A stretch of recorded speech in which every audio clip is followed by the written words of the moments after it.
한번 인사하죠. 제 옆에 앉아주셔서 감사합니다. 네, 제 옆에 앉아주셔서 감사합니다. 다시요, 제가 잘 섬기겠습니다. 라고요. 함께 인사하겠습니다. 네. 오늘도 이 복된 주일 아침에 함께 예배 드리게 되어서 우리 감사드리고 영광스럽습니다. 오늘 본문을 중심으로 예수님을 따라서 시리즈 7번째 시간으로 섬김 습관에 대해서 함께 말씀을 나누도록 하겠습니다. 한 차례 말씀드린 적이 있는 것 같은데, 이스라엘을 가면 꼭 방문하는 곳이 있다면 아마 갈릴리 호수나 사해바다가 아닌가 싶어요. 사해바다는 아시다시피 죽음의 바다로 불려지고, 평균의 바다, 지금 인천의 바다보다 7배나 소금 농도가 너무나 있어서 이 세계에서 가장 소금기가 가장 짙은 바다가 사해바다입니다. 그래서 어느 생명체도 살지 못하는 죽음의 바다로 알려진 곳이 바로 사해예요. 사해. 그곳에서 사람들이, 관광객이 방문하면 그냥 둥둥 뜬 내 모습을 그냥 사진컷에 담겨두어서 그곳에서 그냥 내가 수영을 할 줄 안다, 그걸 보여주기 위한 장소로 우리가 소금바다, 사해바다, 죽음의 바다를 보통 방문하게 됩니다. 그리고 조금만 더 올라가면, 그 요단강을 따라서 쭉 올라가게 되면 완전히 대비되는 또 하나의 호수, 바다가 등장을 하게 되는데, 그곳은 사시사철 헬몬산에서 흘러내리는 물을 받아서 너무 깨끗해요. 어족도 풍성하고, 지금도 베드로의 후예들이, 어부들이 지금도 고기, 풍성한 어족 자원이 많아서 그곳에 수없이 많은 생명체들이 살아있는 곳이 바로 갈릴리 바다입니다. 갈릴리 바다는 지금도 깨끗하고 굉장히 맑디 맑은 바다이지만, 그 끝에 이르는 사해는 말 그대로 죽음의 바다로 알려져 있습니다. 그래서 그런지 많은 목회자들이나 많은 사람들이 이 두 바다를 비유로 들면서 이런 이야기를 많이 하지 않습니까? 여러분들의 삶도 갈릴리 바다처럼 은혜나 그 남으로부터 받은 어떤 사랑을 받기만 하면 안 됩니다. 여러분, 흘려보내야 됩니다. 흘려보내야지만이 저 갈릴리 호수처럼 늘 푸르고 늘 깨끗하고 아름다운 삶이 우리의 삶입니다. 이렇게 비유를 들어요. 반면에 사해바다처럼 욕심스럽게 물을 받기만 하고 내보내지 않는 삶을 산다면 저 사해바다처럼 죽은 바다가 됩니다. 냄새나고 썩어 있는, 그래서 어떤 생명체도 살지 않는 저 사해처럼 우리의 삶도 그렇게 나누지 않으면 우리는 죽습니다. 이런 비유를 이끌어내기 위해서 갈릴리 바다와 사해를 비유하곤 합니다. 여러분, 과연 그럴까요? 한번 반대로 한번 생각해 보세요. 갈릴리 호수는 굉장히 낮은 곳에 위치해 있는데, 해저 212m나 되는 굉장히 낮은 곳에 위치해 있어요. 헐몬산과 주변의 여러 곳에서 물을 받아서 낮은 곳인 이 갈릴리 바다로 흘려보내게 되는데, 갈릴리 호수가 푸른 것은요, 그 낮은 곳보다 더 낮은 바로 사해가 있기 때문에 그렇습니다. 사해는 무려 갈릴리 바다보다 한 180m나 더 낮은 곳에 위치한 해저 394m, 이 지구상의 가장 낮은 곳에 위치한 바다인지라 그 요단강을 통해서, 갈릴리 호수를 통해서 흘려내보내는 물을 이 사해가 받아주지 않으면요, 마찬가지로 갈릴리 호수는요, 똥물이 될 겁니다. 오폐수와 온갖 쓰레기로 넘쳐나는 바다가 되어서 냄새나고 죽음의 바다가 될 수밖에 없을 터인데, 바로 사해바다가 그 모든 오폐수를 다 받아주는 거예요. 다 받아주고 사해가 있기 때문에 여전히 갈릴리 호수는요, 깨끗한 호수가 된다라는 겁니다. 여러분, 그렇습니다. 여기서 우리가 발견할 수 있는 것은 바로 섬김의 위대함이에요. 섬김의 위대함. 한 사람의 인물이 나기까지 그 인물을 만들어내기 위해서는 어찌 보면 사회 같은 그런 사람들이 우리 주변에 포진해 있어서 그 사람을 받아주었기 때문에 그 인물이 두각이 드러난 것이라고 할 수 있습니다. 여러분, 인류 역사에 흔적을 남기고 두각을 나타내는 사람 그 이면에 누가 있냐면 사회와 같은 사람이 있어요. 다 그들이 받아주고요, 견뎌주니까 그 위대한 인물들이 탄생이 되는 겁니다. 여러분, 그 위대한 인물들의 면면을 보면 성격이 괴팍하기 이를 데가 없는 사람들이 얼마나 많은지 모릅니다. 소위 말하는 성질이 정말 그런 사람들이에요. 정말 더럽기가 정말 그런 사람들이 누구를 통해서 그들이 인물이 되냐면 주변에 그들의 도끼를 받아주고 그 모난 괴팍한 그 성정을 받아주는 주변에 누군가가 있기 때문에 한 사람이 그렇게 두각을 드러내는 거예요. 그렇기 때문에 여러분, 인물은 혼자서 나는 경우가 거의 없습니다. 불가능해요. 항상 주변에 말없이 그들을 받아주고 용납해주고 섬기는 또 다른 누군가 사회와 같은 사람이 있기 때문에 그런 사람들이 등장을 하게 된다라고 할 수 있습니다. 여러분, 이 모질고 독한 기운에 누군가는 상처받고 그 모든 것들을 받아주지만 그 독한 기운을 받아주는 사람이 없다면 그 인물 또한 등장하지 못할 거예요. 아내와 우리 가끔씩 등산을 하게 되는데 집사람에게 산을 지키는 나무가 뭐야 그랬더니 잘 모르더라고요. 산을 지키는 것은 보다시피 정말 못생기고 볼품없는 나무들로 이 만월산도 만수산도 다 포진해 있더라고요. 여러분, 그렇습니다. 우리가 생각하기에는 그냥 별 볼 일 없는 듯한 존재들, 우리의 세상 살아가는 모든 존재들 속에서는 필요 없고 쓸모없는 존재들이 결국 사람들을 살리고 공동체를 살리고 세상을 아름답게 하는 사람들은 그런 사람들입니다. 산을 살리는 것은 멋들어진 아름다운 나무들이, 쓸만한 나무들이 산을 살리는 게 아니라 못생긴 나무가 산을 지키고 살리는 것이라고 할 수 있어요. 여러분, 지금 4월 되면 꽃이 너무나 예쁘잖아요. 그 꽃 하나를 피워내기 위해서 이름 없는 들풀과 잡초들은 그 스스로 몸으로 희생을 하여서 거름이 되어서 찬란한 꽃을 피우는 것이라고 할 수 있습니다. 그렇기 때문에 세상이 이토록 아름다운 것은 그 멋들어진 갈릴리 바다와 같은 사람들, 그 꽃 한 송이처럼 화려한 꽃을 피워내는 사람들이 아니라 무명에 정말 도끼를 받아주고 섬기고 받아내고 용납하고 그런 사람들이 이 세상을 아름답게 만들어가는 비결이라고 할 수 있어요. 저는 우리 신명종안교회 성도님들이 비록 화려한 꽃은 되지 않을지 몰라도 그 꽃을 피워내기 위해서 자기 몸을 희생하는 잡초와처럼 들풀과처럼 그 사해바다처럼 모든 옥배수와 더러운 것들을 다 받아내주고 용납하는 그 사해바다처럼 그럼 섬기는 사람들이 되시기를 주님의 이름으로 축원합니다. 여러분, 이 세상에서 가장 낮은 곳이 어디일까요? 사해바다가 가장 낮은 곳인데 그것보다 더 낮은 곳은 바로 골고다의 예수님의 십자가의 자리라고 할 수 있어요. 예수님은 인류가 토해내는 모든 도끼들, 그 더럽게 더러워진 인간의 모든 교만과 모든 죄악들을 십자가에서 예수님은 다 받아주십니다. 다 품어주세요. 지금도 그 예수님이 우리를 섬기시고 예수님이 우리를 받아주시지 않는다면요, 우리의 인생이 있겠습니까? 예수님은 가장 낮은 곳에서 죄악의 오폐수와 그 모든 흙탕물을 다 그 삶으로, 그 인격으로 받아주시는 분이 우리 예수님이십니다. 그렇기 때문에 예수님은 2000년 전이나 지금이나 똑같이 한결같이 거룩한 습관이 뭐냐면 누구나 다 섬기는 예수님의 습관이 있었다는 사실을 우리는 성경을 통해서 만나게 됩니다.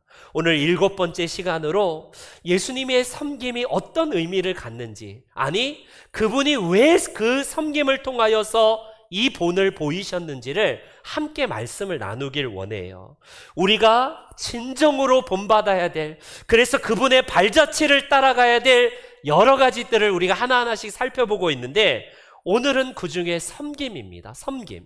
섬김의 리더십이니 섬김이 어떠느니, 우리는 수없이 많은 설교나 좋은 이야기를 듣지만 그때뿐이에요. 그거는 남의 듣기 좋은 이야기고 실천하기 좋은 거지만 막상 내가 실천하기는 참 어려운 것이 바로 섬김이라고 할 수 있습니다.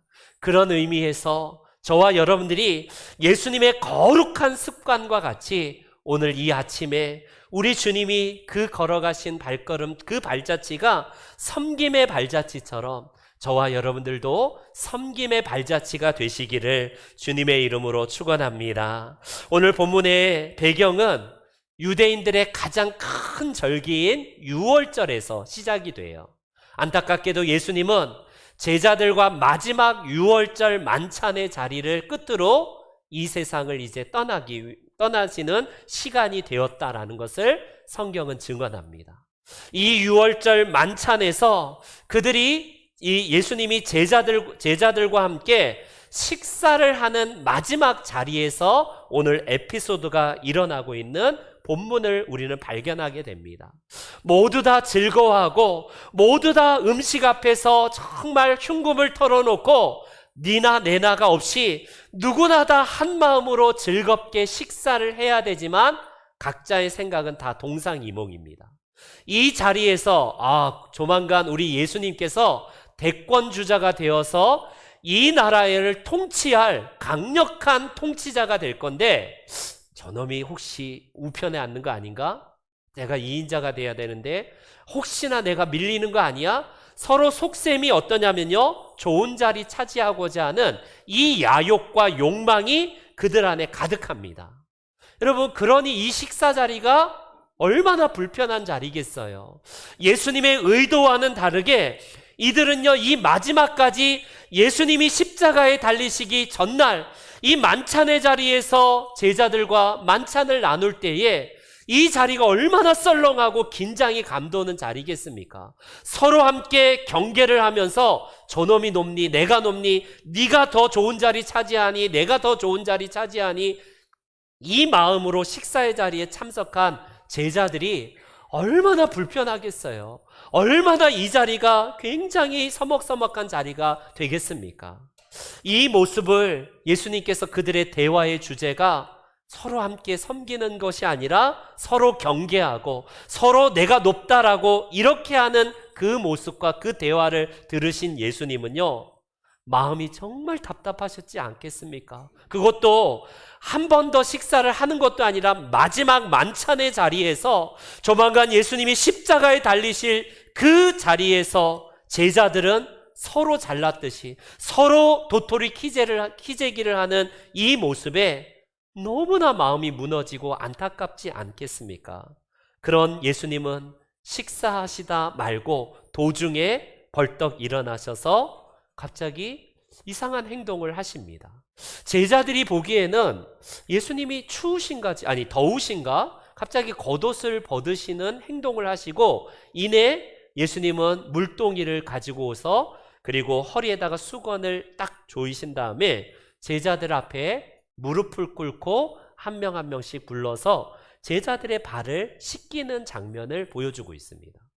여러분, 제자들이 볼 때에 이 모습은 너무너무나 놀랍고 충격적인 일이에요. 오늘날 우리의 생각에서 보면, 오늘날 우리의 관점은 총장이 학생들의 발을 씻겨주더라, CEO가 회사의 직원들의 세족식을 해주더라, 이런 뉴스가 가끔씩 나옵니다. 그런데 그런 경우에 보면요, 발이 더럽거나 지저분하거나 때가 낀 경우는 거의 없어요.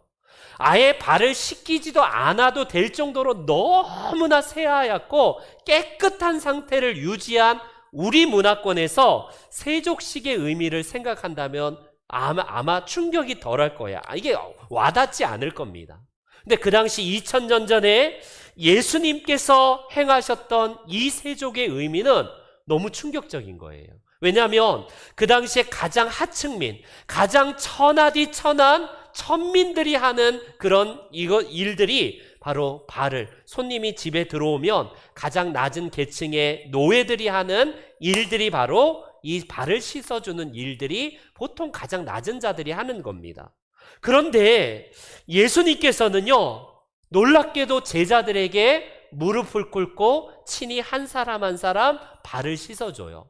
누구나 다 깜짝 놀라서 입을 다물지 못하고 놀라워하는데, 그 모습을 지켜본 베드로가 안 됩니다, 예수님. 절대로 제 발은 씻을 수 없어요. 도대체 뭐 하시는 겁니까? 예수님이 이렇게 하시면 안 됩니다라고 혼자 만류해요. 제자들도 동의하지만 차마 예수님께서 왜 이러신지를 의미를 못 잡고 충격에 휩싸인 것은 매한 가지일 것 아니겠습니까? 베드로의 이 반응은 별나서가 아니라 당연한 겁니다. 왜 예수님이 이러시면 안 돼요? 그 마음에 여러분, 베드로가 생각하는 건 뭐예요? 예수님은 대권주자예요. 좀 있으면 로마를 물리치고 이 나라의 대권주자로서 최고의 권좌에 앉으실 분이 이러시면 안 됩니다. 그거 아니겠습니까? 그런 예수님께서는요, 뭐라고 하시는지 오늘 그 식사 자리에서 12절, 13절 우리 한번 봉독합니다. 시작.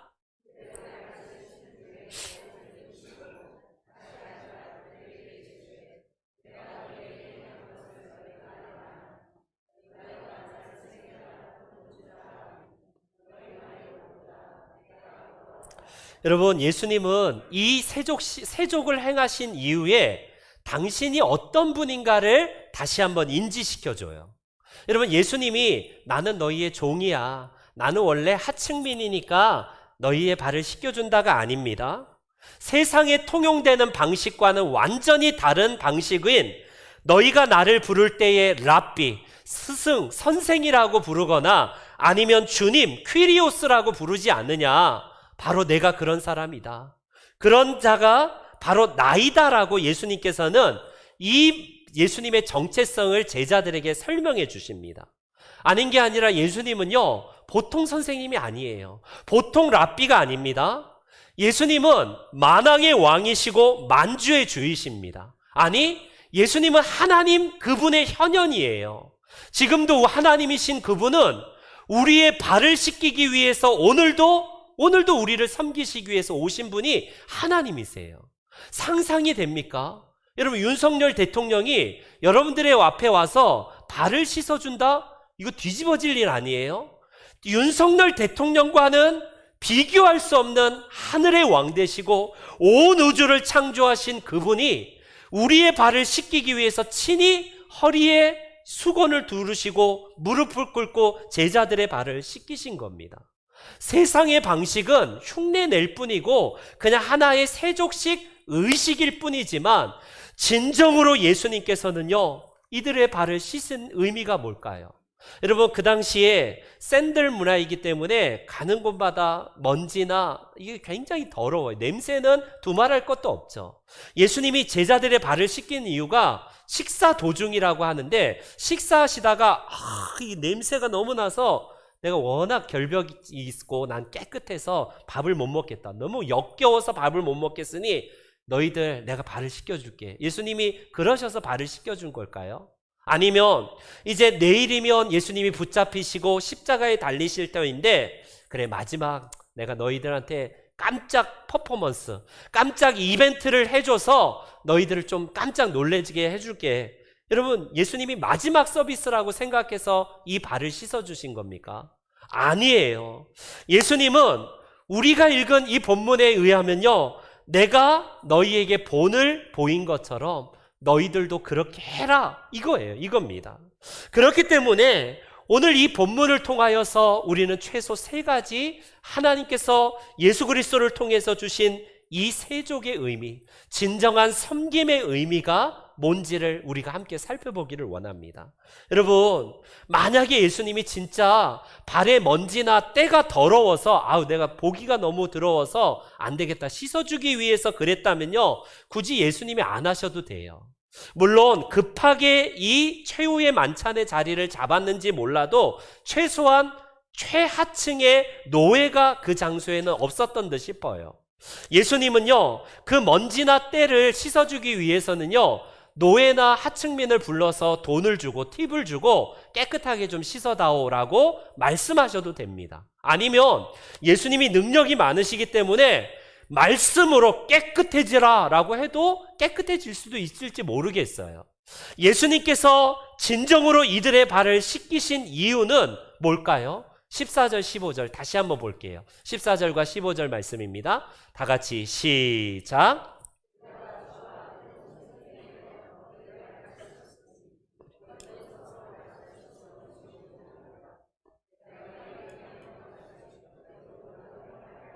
본을 보였노라. 아멘. 여러분, 하나님의 그 영광의 특권의 자리를 예수님은 다 내려놓으셨어요. 예수님께서는 충분히 말씀으로만 가르쳐 주셔도 되는데 얼마나 이들이 안타까운지 예수님은 친히 그 몸으로, 그 실천과 삶으로 제자들에게 발을 씻기시는 모습을 보여주고 계십니다. 여러분, 이게 우리 예수님께서 이 땅에 오신 이유예요. 인자는 섬김을 받기 위해서가 아니라 섬기기 위해서 가장 낮은 자리에서 지금도 우리의 모든 것을 섬기시고 받아주시고 다 허용해 주시는 분이 우리 예수님 아닙니까? 그런 반면에 우리는 어때요? 예수님께서 명하신 이 말씀처럼 진정으로 나보다 남을 낮게 여기고 서로의 발을 닦고 섬기는 것이 우리에게 있는지요? 여러분, 보편적으로 세상의 방식은 갑이 을을 지배하고 부리고 시키는 것이 세상의 방식이에요. 을이 갑의 발을 씻고 닦고, 여러분, 그것이 섬기는 것이 세상의 보편적인 방식이라고 할 수 있습니다. 근데 하나님 나라를 그의 삶과 인격 가운데 보여주신 예수님은 친히 가장 낮은 자, 더 낮은 자, 더 못한 자에게 예수님은 그 발을 씻겨주심을 통하여서 섬기셨다는 거예요. 보편적으로 우리는 강자에게 억지로라도, 그게 조직의 쓴맛이 있기 때문에 안 하면 어떻게든지 강자에게 한없이 약해져요. 비비고 섬기고 어떻게든지 굴종의 모습을 보일 수밖에 없는 세상의 구조입니다. 그러나 반면에 내가 갑의 위치에서 을을 만나면요, 어때요? 한없이 지배하려고 하고 갑질하려고 하는 게 인간의 본성 아닙니까? 이게 우리의 본성이고 세상의 방식이에요. 그러나 예수님은 너희는 그러면 그렇게 되면 안 된다는 겁니다. 내가 너희의 발을 친히 낮아져서 씻기고 섬긴 것처럼 너희도 서로 발을 닦고 섬기라, 이거예요. 지금 예수님이 말씀하신 것은 너희들 발 닦는 전문가가 되라, 때밀이 전문가가 되라는 말씀이에요. 그 말씀이 아니라 낮아지라는 거 아니겠습니까? 남을 섬기도록 계속 낮아지라는 거 아니에요? 우리는 대개 교회 초신자나 처음 은혜 받을 때나 내가 서리집사도 아닌 보편적인 그냥 보통의 신자일 때는 아무래도 봉사도 열심히 하고 섬기는 것도 당연하게 섬기는 것으로 합니다. 시간이 가요. 세월이 흐릅니다. 어느 정도의 직분을 받았어요. 많은 연수가 흘렀습니다. 그럴 때 어때요? 우리는 대개 나 섬겨, 왜 이것밖에 섬기지 못해? 라고 어느덧 우리는요, 예수님 나라, 하나님 나라의 방식이 아니라 세상의 방식을 당연히 가지고 옵니다. 세상이 통용되는 방식을 교회에서 어떻게든지 내가 누리고 싶은 욕망 때문에 부리고 시키고 그렇게 하는 것이 우리의 본성이라면요, 하나님 나라에서 먼 사람들이에요. 여러분, 지금 교회가 많이 고민하는 게 조금 더 편리하고 조금 더 편하게 성도들을 섬기까, 목사님들이 이거 고민 많더라고요. 보니까 아닌 게 아니라 목사님들 교회, 되게 큰 교회들은 이제 봉사할 수 있는 영역들이 점점 없어집니다. 청소하는 업체 용역에 맡겨서요, 1년 내내 돈만 주면 깨끗하게 유지합니다. 바퀴벌레 그냥 모기 한 마리 없을 정도로 깨끗하게 유지하면 얼마나 편하고 좋습니까? 그리고 여러분, 식당도 그냥 아예 그냥 지입이 들어와서요, 그냥 좋은 업체 선정해서 밥도 그들 외부에서 들어와서요, 밥도 그냥 교회에서 그냥 봉사할 필요가 없는 거예요. 여러분, 그런 교회 다니고 싶지 않나요? 커피 한 잔 무하게 먹고 좋은 설교 듣고 좋은 거 누리고 그냥 맛보다가 그냥 교회 밖을 나가면 내 신앙생활은 다 끝납니다. 내가 굳이 낮은 자리에서 뭐 섬기고 사람들에게 섬기다가 상처받을 이유가 없는 거예요. 그냥 교회에서 제공하는 온갖 좋은 혜택과 좋은 서비스와 좋은 시설에서 안락함과 편리함을 누리고 가면 됩니다. 이 세상의 방식이 그래요. 그런 교회가 좋은 교회라고 소문이 나는 오늘날의 시대 아닙니까? 그러나 여러분 어때요? 우리 교회에 보면 어제도 그저께도 주중에도 누군지 모르지만 조용히 여러분 화장실 청소하는 거 아십니까? 화장실에 내가 그냥 맘대로 쓴 것을요 누군가는 손과 발로 닦으면서 깨끗하게 하는 그 누군가가 있어요. 용역이 아니라 우리 교인 중에 한 분이 소리 없이 와셔서 교회 주변을 둘러보고 뭐가 고장나고 우리가 뭐가 수리해야 될 거 있으면 그냥 고치고 그냥 말없이 사라지십니다. 교회 주변에 휴지와 더러운 것을 손수 줍는 어떤 분이 계시기 때문에, 그런 사회와 같은 분들이 있기 때문에 교회가 깨끗해지고 교회가 정말 아름다운 거가 아니겠습니까? 오늘도 우리 주변에 남들보다 일찍 오셔서 식당 봉사로, 헌금위원으로, 안내팀으로, 이렇게 찬양대로, 찬양팀으로, 우리 선교단으로 봉사하시는 분들이 있기 때문에 여러분 그들이 우리가 더 아름답게 예배에 쾌적한 모습으로 드리는 거 아니겠습니까? 주일학교 아이들, 그들이 양육하는 데 있어서 또 다른 어떤 분의 섬김이 있기 때문에 아이들이 이 나라의 믿음의 주역으로 자라는 것 아니겠습니까? 저는 이런 모습이 예수님께서 먼저 걸어가셨던 거룩한 습관이자 모범이기 때문에 우리가 그대로 그 길을 따라가야 된다고 생각이 됩니다. 주님의 모범을 따르는 그 습관이 우리 가운데에 자연스럽게 배이지 않으면 세상 방식을 교회 가지고 들어오려고 해요. 세상에서 내가 섬김받지 못하니까 교회 안에서 섬김받기 위해서 직분을 받으려고 혈안이 되어 있습니다. 그렇게 교회 안에서 내가 오래되면 자동적으로 섬김받는 자리에서 나 섬겨봐. 야, 일로 와서 내 어깨 좀 주물러봐. 그렇지, 그게 바로 섬김이야. 이렇게 하는 게 섬김이야. 다리도 한번 주물러봐. 얘들아 잘 봐. 이렇게 저렇게 섬기고 꼭꼭 눌러봐. 그래, 거기 이렇게 보여주는 것을 마치 섬김이라고 생각하지만 여러분 세상의 방식이에요. 세상의 방식. 그렇기 때문에 우리가 이렇게 섬길 때에 뭔 덕을 본다고, 내가 교회 왔더니 맨날 섬기다 보면 맨날 상처만 받고 사람들의 얘기만 들어서 나는 그런 거 안 해요, 이러신 분들이 의외로 많습니다. 예수님의 말씀을 보세요. 17절 다 같이 한번 읽어보겠습니다. 시작. 여러분 알고 행해야 돼요. 알고 행해야 돼요. 그냥 흉내내고 억지로 하는 게 아니라 왜 예수님께서 섬기라고 하셨는지의 의미를 모른 채 그냥 흉내만 내면 복이 아니래요. 이것을 알고 예수님이 그러셨듯이 나도 그렇게 하겠습니다라고 순종한다면 그게 우리에게 복으로 임한대요. 이걸 복으로 여기지 않기 때문에 세상에서 섬김받고 누리고 부리고 그렇게 하는 것이 마치 복이라고 생각하기 때문에 세상의 방식을 자꾸 교회 안에 끌어들이는 거 아니겠습니까? 여러분 이게 예수님께서는요 아니라는 거예요. 주님이 걸어가신 그 모범, 그 섬김의 습관을 따라서 우리가 섬기면 그것이 진정한 의미에서 복이 있대요.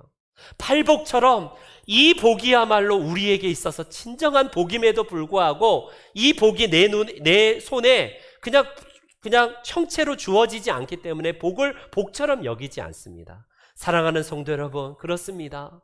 예수님이 말씀하신 이 섬김의 복을 통하여서 여러분과 제가, 우리가 살아가는 우리 교회 현장과 이 세상뿐만 아니라 앞으로 하나님 나라에서 이 섬김의 축복을 통하여서 많은 축복을 누리시는 우리 귀한 성도님들 되시기를 축원합니다.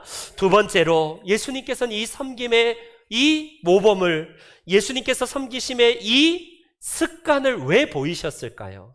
그것은요 예수님께서는 친히 모범을 보여주시기 위함이다라고 본문은 우리들에게 말씀합니다. 본문은요, 유월절을 배경으로 식사 자리를 하는데 3절에 의하면 저녁 먹는 중이라고 본문은 이야기를 합니다. 여러분, 먼저 어떤 게 선행이 돼야 되냐면 저녁 먹기 전에 손과 발을 씻는 의식이 먼저 선행이 돼야 되지만 이들이 어찌된 이유인지 예수님과 만찬의 자리에서 저녁을 먹고 나서 세족식을 하는 걸 보면 그 집에 들어와서 아마 급하게 장소를 잡았는지 몰라도 그 발을 닦는 하인이 마침 없어요. 그 집안에서 도착해서 다락방에서 그들이 만찬의 자리를 먹을 때에 당연히 유대인들은 정결 예식을 먼저 해야 됨에도 불구하고 그들의 마음속에 아니야, 내가 먼저 이거 섬기면 내가 2인자, 3인자, 4인자로 물러나. 안 돼. 이들은요, 왜 먼저 먼저 손발을 닦는 것을 하지 않았을까요? 이거 하면 내가 자리에서 물러날지 몰라. 아니지. 내가 베드로에게 자리 뺏길지도 몰라. 이들은 이런 여러 가지 그런 심산이 그들 마음 가운데 자리했던 거예요. 그렇기 때문에 그들은 먼저 발을 씻고 나서 그 이후에 만찬을 나누어야 되는데 저녁을 먼저 먹다가 예수님께서는요, 그 모습을 지켜보고 아무도 먼저 나서서 섬기려고 하는 것이 없기 때문에 주님이 일어나신 겁니다. 예수님의 내심 기대는 이거였지 않을까요? 이 자리를 그냥 하인이 없이 의도적으로 하인을 배제한 채 발을 씻기는 그 사람을 배제한 채 제자들과 만찬의 자리에서 함께하면서 누군가가 먼저 나서서 제가 발을 씻어드릴게요. 지금 여기 하인도 없으니까 내가 먼저 씻어드리겠습니다라고 나서기를 기대했을지도 모르겠어요, 예수님은.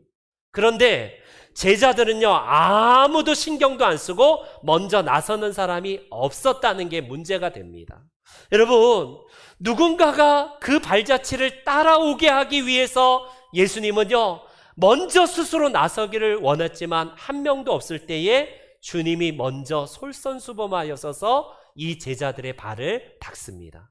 베드로는 훗날 예수님의 이 충격적인 모습을 아마 기억하면서 베드로 전서에 이런 말씀을 하고 있지 않습니까? 15절을 우리가 다시 한번 15절 말씀을 먼저 한번 읽어볼게요. 15절 다 같이 15절 시작. 내가 너희에게 행한 것 같이 너희도 행하게 하려 하여 본을 보였노라. 여러분, 본의 의미는 뭐냐면 예수님께서 먼저 모델이 되셔서 이렇게 행했으니까 너희가 따라와라, 그거 아니겠습니까? 예수님은 여기서 제자의 의미가 뭔지를 명확하게 말씀하세요. 제자는요, 다른 사람의 한번 흉내 낼 정도, 그냥 한번 따라가 볼까? 이게 아니라 예수님이 하신 삶을 그대로 따라하는 사람을 제자라고 할 수 있습니다. 그런 의미에서 저와 여러분들이 이 시대의 제자로 자처하지 않습니까? 나는 그분의 인격과 삶이 내 삶으로 나는 주님 앞에 드린 자입니다. 이게 제자예요. 제자는 무리와 다르게 한번 그냥 내가 이익을 생각하고 언제든지 그냥 내가 발뺌해도 되는 사람들은요, 무리예요. 그러나 제자는 희생을 셈하면서 그분이 걸어가는 발자취를 그대로 따라가는 사람 아닙니까? 그런 의미에서 제자들은 예수님의 발자취를 따르는 사람이에요. 말씀드린 대로 베드로는요, 훗날 이 광경을 기억하면서 자기가 그렇게 하지 못한 모습을 보면서 우리들에게 이렇게 권면합니다. 베드로전서 2장 21절 한번 다 같이 한번 읽어볼게요. 시작.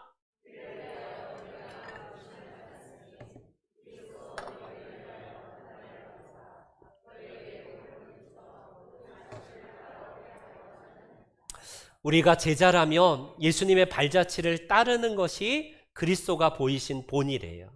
예수님은 그분이 하셨기 때문에 예수님 잘하십니다, 아멘, 끝난 게 아니라 그분이 그런 삶을 사셨기 때문에 너희에게 본을 끼쳐 그 발자취를, 그 자취를 따라오게 하려 합니다. 예수님이 이 베드로를 통하여서 말씀하십니다. 우리는요, 그렇기 때문에 섬김이 예수님의 거룩한 습관이기 때문에 우리도 그것이 습관이 될 정도로, 우리의 몸에 배일 정도로 여러분 습관이 되셔야 돼요. 내가 아직도 목이 뻣뻣합니까? 내가 완고하게 내가 섬김을 받고 싶어 합니까? 예수님의 제자가 아니라는 거예요. 바라기는 우리 신명중앙교회 성도님 한 분 한 분이 예수님을 따라서 그분의 거룩한 습관을 따라서 섬김의 자리로 나아가시기를 축원합니다. 마지막으로 세 번째, 예수님은 이 섬김을 본을 보이시면서 무엇이라고 말씀하셨는지 13절과 14절을 다시 한번 읽어볼게요. 13절과 14절 시작.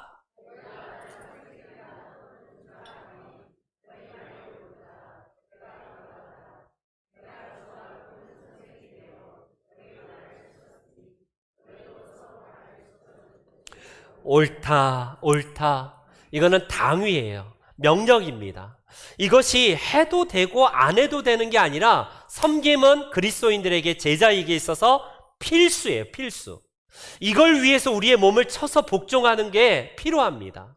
우리가 하나님 앞 나라에 갈 때까지 우리가 섬기는 것이 당연하게 생각될 정도로 왜 그래요? 목사님 그러시면 안 됩니다. 이게 아니라 우리가 서로 섬기는 것이 당연하고 옳은 것이다라는 것, 이게 예수님의 명령입니다. 얘들아 좀 부탁하는데 좀 들어줄래? 너희 좀 섬겨줘. 옆에 사람 좀 섬겨줘. 예수님 부탁하고 계세요? 아닙니다. 옳다라고 2번씩이나 강조하고 있어요. 내가 선생이고 내가 주님임에도 불구하고 너희를 섬겼거늘 너희도 이렇게 서로 섬기는 것이 당연하다, 옳다라고 이걸 명령으로 하신다는 겁니다. 그렇다면 우리의 고민은 내가 섬겨야 되나? 내가 정말 체면이 있지. 내가 위치가 있지. 내가 왜 이걸 해? 그게 아니라 우리의 고민은 딱 한 가지예요. 예수님이 명하셨다면 그러면 내가 어떻게 순종해야 될까? 내가 어떻게 저분을 섬겨야 될까? 이거 고민하는 거예요. 내가 많이 가진 자고 내가 더 오래 교회 다닌 자고 내가 직분을 더 먼저 받은 자라면요, 여러분들이 먼저 섬기는 게 성경적인 예수 그리스도의 제자들이 해야 될 습관이라고 말씀합니다. 이거는 당연한 거예요. 당연한 겁니다. 세상의 방식이 그것을 드러내고 자랑하는 방식이지만 우리는 당연히 그것이 우리의 몸에 배인 거룩한 습관이 되어야 된다는 겁니다.